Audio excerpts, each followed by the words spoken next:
In this episode, we take a look at the DEITY PR-2 pocket recorder. This video is sponsored by Learn Light and Sound, which is that's me. We have courses over at school.learnlightandsound.com to teach you how to make better sound and lighting for your videos. Check it out with the link below. Also, DEITY gave the PR-2 to me to make this video. They have not paid me further. They have not told me what to say, and they have not reviewed this video prior to posting it up on YouTube. So let's jump in. It was easier to know it than to explain why I know it. If you were asked to prove that 2 and 2 made 4, you might find some difficulty, and yet you are quite sure of the fact. It was easier to know it than to explain why I know it. If you were asked to prove that 2 and 2 made 4, you might find some difficulty, and yet you are quite sure of the fact. It was easier to know it than to explain why I know it. If you were asked to prove that 2 and 2 made 4, you might find some difficulty, and yet you are quite sure of the fact. It was easier to know it than to explain why I know it. If you were asked to prove that 2 and 2 made 4, you might find some difficulty, and yet you are quite sure of the fact. It was easier to know it than to explain why I know it. If you were asked to prove that 2 and 2 made 4, you might find some difficulty, and yet you are quite sure of the fact. It was easier to know it than to explain why I know it. If you were asked to prove that 2 and 2 made 4, you might find some difficulty, and yet you are quite sure of the fact. Pros. First of all, it is a pocket body pack recorder with a lavalier microphone. It comes with a W.lav Pro, which is DEITY's professional level lavalier microphone. It is a 32-bit float recording in mono, and it doesn't distort when recording voice for the most part. I don't think you're going to have any problems with that. If you're expecting to record jet engines at 3 or 4 meters away at full afterburner, the microphone will probably distort before before the 32-bit float can capture it. So you could still experience some distortion there, but here's an example with some shouting.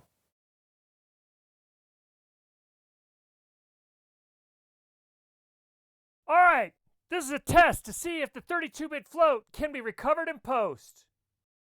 Now, if you change the recorder to 24-bit linear mode, you can actually record stereo. So you can get field recordings, for example, if you have a stereo microphone that you plug in to the input. It's a nice option. The entire kit here includes the W.lav Pro, as I mentioned, a belt clip, a USB-C cable, a 32 gigabyte micro SD card that allow you to record for between 30 and 60 hours, depending on whether you're doing 32-bit float or so on and so forth. It is also a timecode generator. So the DEITY TC1 is essentially built in to this tiny little recorder as well.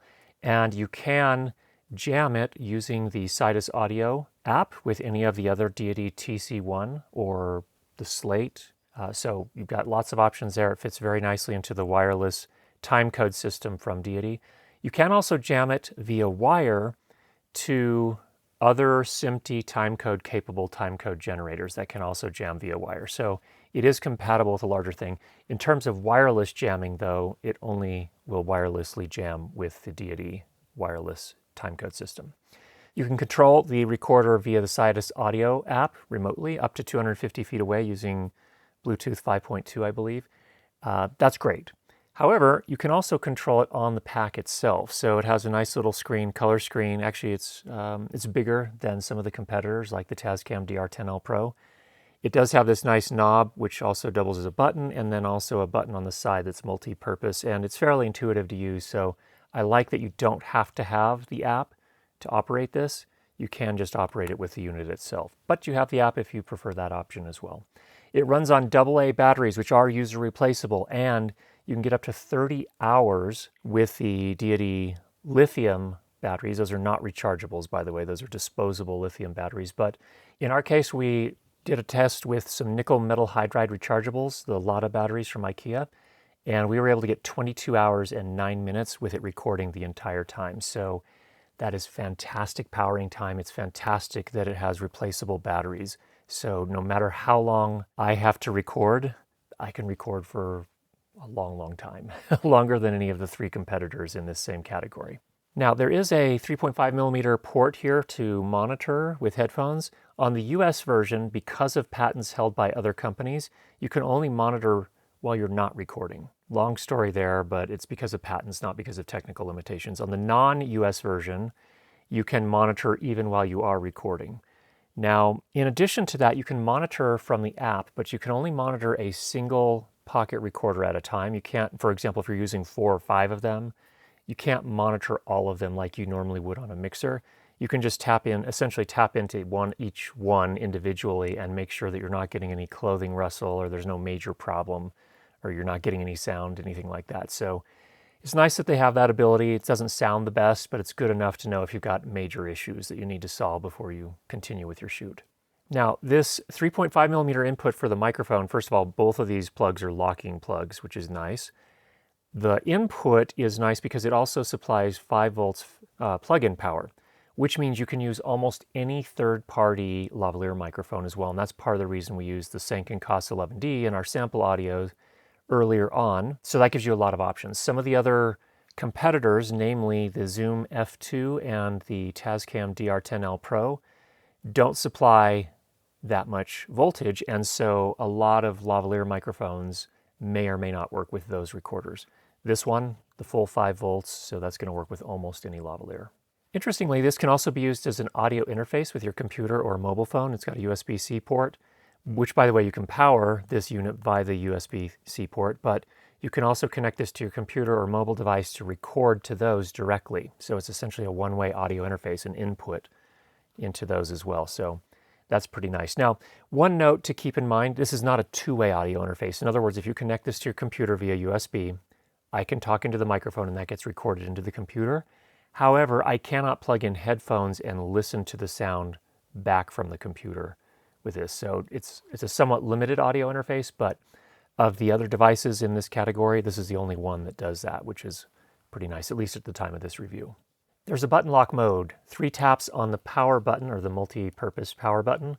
Quick taps will lock all of the controls so that nobody can accidentally stop the recording or mess up any of the settings. That's a nice feature. It wasn't the most intuitive way to get it in and out of lock mode, but three quick taps, it does it, and then you've got that safety. The warranty on the recorder is 2 years. If you register it once you've purchased it, you get an additional 6 months on top of that. Plus, I believe that the lavalier microphone has a 1-year warranty, and it is priced at $239 USD at the time of this review for everything that we've just covered here. Now, no product is perfect. Let's talk about some cons. These are a little bit nitpicky, I'll be honest, but it's worth knowing. First of all, it's a plastic build. So this is not a DEITY Theos in terms of its build quality. It doesn't have the aluminum build. This is all plastic. The knob and the button seems a little bit exposed. It's really nice to use, but it seems a little bit exposed. So if you dropped it and it landed right on there, I don't know how it'll fare. It's pretty nice plastic. I'll say that. I'll give them that. It's got a little bit of flex to it, but it seems like it's pretty solidly built. It's not creaking and flexing massively, but nevertheless, it is plastic. Secondly, the belt clip that it comes with, if anything is going to break, that seems like the first thing that's going to break. It does feel a little bit more pliable, and the clip itself isn't hinged. It's just, you just bend it to get it over the belt. If I had to guess, that's going to be the part that breaks first. Or it does have this sort of sticky thing at the back of it that helps hold the recorder in the belt clip, but that's the only thing it has. It's just sort of friction. And it wasn't the tightest fit ever, so just something to keep in mind. Again, very nitpicky. And as I mentioned before, the audio interface mode is not an audio output, so you can't listen to sound from your computer through this when it's connected via USB-C to the computer or the phone. All right, as I noted before, for those that are in the United States and you buy the US version, it is not able to play audio via the output while you're recording, and that's because of patents held by another company. So just be aware of that. Now, let's compare it to the 3 main competitors in this product category: the Tentacle Sync Track-E, the Zoom F2, we'll look at the Bluetooth version, and the Tascam DR10L Pro. Now, you can see on this chart here, just take a look. If you want to pause and take a look at the details, you can do that. I'll just say a couple of things. First of all, the included W.lav Pro produces less self-noise than Tentacle's included microphone. Both work well with third-party mics like the Sanken COS 11D, both the Tentacle and the DEITY, so you've got options there, but the included lavalier micro for the Tentacle is not the greatest in terms of the amount of self-noise that it generates. I will also say this: if you're planning on a timecode workflow, you want to be able to automatically sync audio that's recorded separately to your camera footage in post-production, I would say that the DEITY and the Tentacle Track-E are the 2 best options. However, there's a nuance there as well. If you're working with cameras that don't have a dedicated timecode input, what that means is you're feeding timecode in, say, for example, with a DEITY TC1 or a Tentacle Sync-E. you plug those into an audio input on your camera. What that means in post-production is before you can automatically sync your audio and video with timecode, you have to convert that audio on the camera footage into timecode, into something that is actually in the metadata of the file, so it knows how to sync them up. You have to use an app to do that. Now, there is DaVinci Resolve that does it, but I found it to be somewhat unreliable with some cameras, so be careful. Make sure you test that if that's what you're going to use. Tentacle Sync Track E comes with an app for Mac OS called this Tentacle Sync Studio, I believe it's called, something like that. And it is the best app I have ever used for doing that, for converting audio into timecode and allowing you to do the sync. So if you're using a camera that doesn't have a dedicated timecode input, then that might push me a little bit more to lean towards the Tentacle Sync. But overall, I would say that in my mind, in terms of overall features and capabilities, the DEITY PR-2 is probably the best pocket recorder I've used for my workflow. I would say this also for the Tascam users out there and the Zoom F2 users. If you're getting good results and you're happy with it, great. Keep using them. Don't change. I'm just saying in 2024, if you look at the overall feature set and I were buying new, I would probably buy a DEITY PR-2 today. All right, so the things that make the PR-2 most appealing to me are a few things. Number one, the 32-bit float recording capability. All four of these have that. Number two, the included lavalier microphone is probably the best of the included lavalier microphones of all four units. I like that there is no app required to operate this. I can operate it entirely from the body pack itself. I like that there's a nice screen on it that's bigger, substantially bigger than the Tascams and easier to read, so that's really nice.